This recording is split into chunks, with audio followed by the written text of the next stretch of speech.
Right మరో breaking news చూస్తున్నాం. America China మధ్య టారిఫ్ వివాదం మరింత ముదిరింది. అమెరికా ప్రెసిడెంట్ డొనాల్డ్ ట్రంప్ తమ దేశంపై విధించిన టారిఫ్లకు చైనా కౌంటర్ ఇచ్చింది. అమెరికా నుంచి దిగుమతయ్యే అన్ని రకాల వస్తువులపై 34% టారిఫ్ విధిస్తున్నట్లుగా ప్రకటించింది. ఈ నెల 10 నుంచి ఇవి అమల్లోకి వస్తాయని స్పష్టం చేసింది.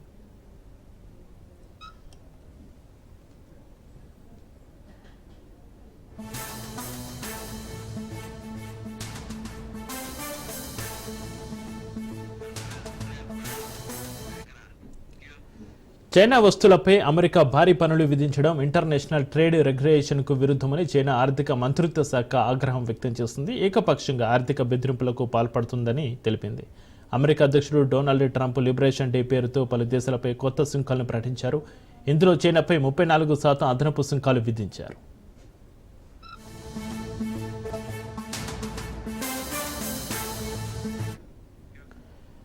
దీంతో చైనా నుంచి వచ్చే వస్తువులపై మొత్తం సుంకం 54%కి చేరింది. ఈ టారిఫ్ ఈ నెల 9 నుంచి అమల్లోకి రానున్నాయి. కాగా ట్రంప్ వైఖరిపై చైనా కామర్స్ మినిస్ట్రీ కూడా ఫైర్ అయింది. వివిధ దేశాలకు ఎక్స్పోర్ట్ చేసే 7 రకాల అరుదైన ఎర్త్ ఎలిమెంట్స్పై ఆంక్షలు విధిస్తున్నట్లుగా ప్రకటించింది. అమెరికా విధిస్తున్న టారిఫ్లపై వరల్డ్ ట్రేడ్ ఆర్గనైజేషన్లో లాసూట్ ఫైల్ చేసినట్లుగా వెల్లడించింది.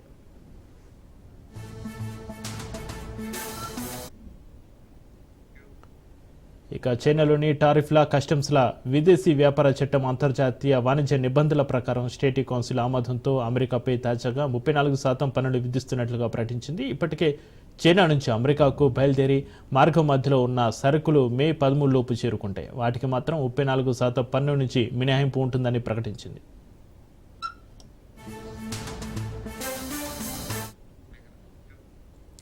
చైనా నుంచి అమెరికాకు ఏటా సుమారు 38 లక్షల కోట్ల విలువ చేసే వస్తువులు ఎగుమతి అవుతూ ఉంటాయి.